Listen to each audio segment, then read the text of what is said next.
नमस्कार। आप देख रहे हैं किशोर बाइबल मैसेंजर। मेरे प्रिय मित्रों, आज की इस वीडियो में हम यह जानेंगे कि मृत्यु क्या है।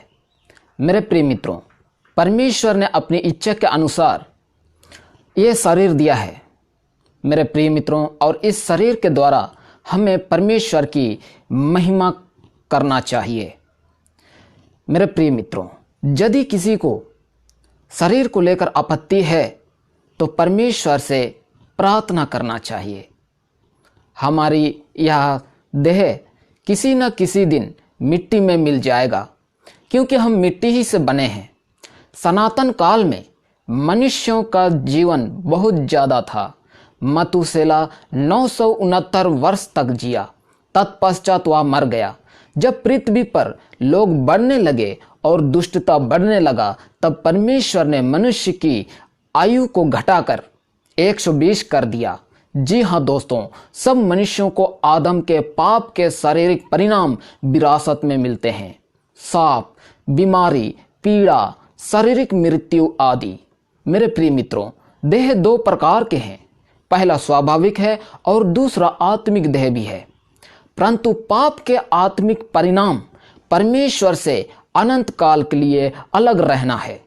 परमेश्वर का वचन रोमियों की पुस्तक 3 अध्याय 23 पद घोषणा करता है कि सबने पाप किया है और परमेश्वर की महिमा से रहित हैं।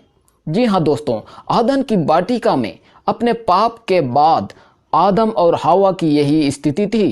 वे संसार में शारीरिक रूप में तो जीवित रहे, पर परमेश्वर के लिए आत्मिक रूप में मर गए थे।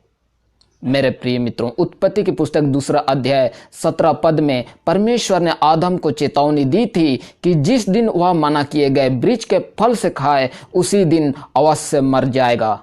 यही पाप की और मृत्यु की व्यवस्था है दोस्तों। निश्चय आदम और हवा शारीरिक रूप में अपने पाप के सैकड़ों वर्ष बाद तक जीवित रहे, पर आत्मिक रूप में उसी दिन मर गए थे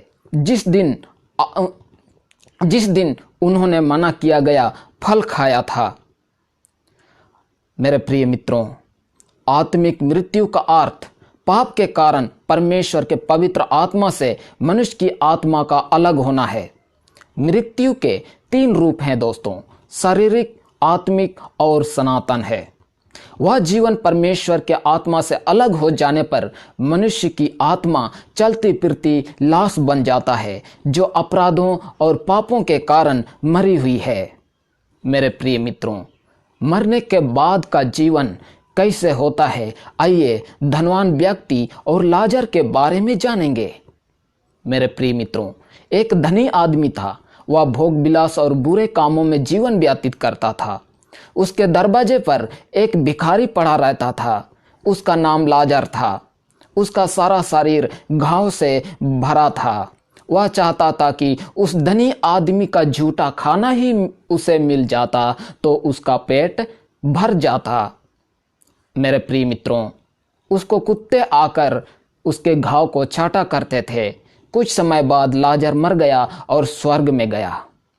कुछ दिनों के बाद वह धनवान व्यक्ति भी मर गया और धूमधाम के साथ उसका अंतिम संस्कार किया गया। लेकिन धनी मनुष्य नरक में चला गया। मेरे प्रिय मित्रों, नरक में से उसने देखा कि लाजर के पास इब्राहिम है। वह चिल्ला उठा, पिता इब्राहिम, मुझ पर दया करके लाजर को भेजिए कि वह अपनी अंगुली का सीरा पानी में भिगोकर मेरी जीभ को ठंडा करे, क्योंकि मैं इस ज्वाला में तड़प रहा हूं। मेरे प्रिय मित्रों, इब्राहिम कहता है, याद करो, तुमने पृथ्वी पर अपना जीवन अपनी इच्छा के अनुसार बिताया और लाजर ने दुख के साथ। अब यहाँ लाजर आराम पा रहा है और तू दुख। और फिर हमारे और तुम्हारे बीच में एक बहुत बड़ी खाई है जो कभी भी पार नहीं की जा सकती, इसलिए हम एक दूसरे से मिल नहीं सकते, ऐसा इब्राहिम ने कहा। फिर धनवान कहता है, यदि हो सके तो लाजर को मेरे घर भेज दीजिए। मेरे 5 और भाई हैं। वह उनको चेतावनी दे दे, कहीं ऐसा ना हो कि वह भी इस दुखदायक जगह में आए। फिर उत्तर मिला, उनके पास धर्मशास्त्र अर्थात बाइबल है। यदि वे चाहें तो अवश्य पढ़ सकते हैं। धनवान कहता है, नहीं, यदि कोई मुर्दों में से जिंदा होकर उनके पास जाए तो वे मन फिराएंगे। इब्राहिम बोले, यदि बाइबल अर्थात परमेश्वर के वचन को नहीं पढ़ना चाहते तो यदि कोई मुर्दों में से जी उठकर उनके पास जाए तो वे उसकी भी नहीं मानेंगे।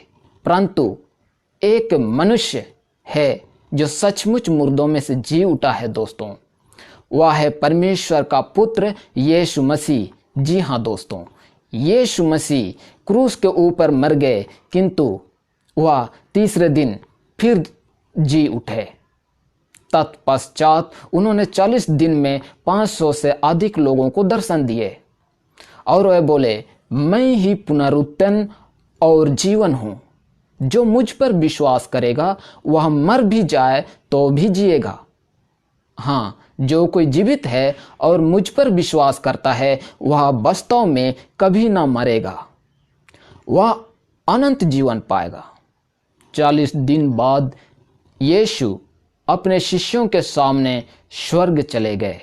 मेरे प्रियो, यीशु ने इस संसार के अंतिम दिनों के विषय में लोगों से यह कहा, स्वर्ग का राज्य निकट है, इसलिए देर होने से पहले अपने पापों से मन फिराकर सुसमाचार पर विश्वास करो। हत्या करने वाले, व्यभिचारी, जादूगर, अविश्वासी, अपने हाथ से बनी वस्तुओं को पूजने वाले और झूठ बोलने वाले, ऐसे लोग सब आग और गंधक की झील अर्थात नरक में डाल दिए जाएंगे। मेरे प्रिय मित्रों, यीशु मसीह कहते हैं, देखो मैं शीघ्र आ रहा हूं और हर एक को उसके कामों के अनुसार फल दूंगा। यह वचन विश्वास योग्य और सत्य है मेरे प्रियो। इसलिए हमारा सबसे बड़ा उद्देश्य स्वर्ग में पहुंचना और नरक के दंड से बचना होना चाहिए। स्वर्ग में छोटे से छोटा स्थान नरक के बढ़िया से बढ़िया स्थान से भी अच्छा है। यदि नरक में कोई अच्छा स्थान होता तो अनंत काल तक उसमें रहने को प्राथमिकता दी जाती। हम परमेश्वर की इच्छा के अनुसार जीकर और दूसरों को स्वर्ग में जाने के लिए तैयार करके नरक के भय से बच सकते हैं, जिसे दूसरी मृत्यु कहा जाता है। मेरे प्रिय दर्शक बंधुओं, आज की इस वीडियो में हम इतना ही वार्तालाप करेंगे और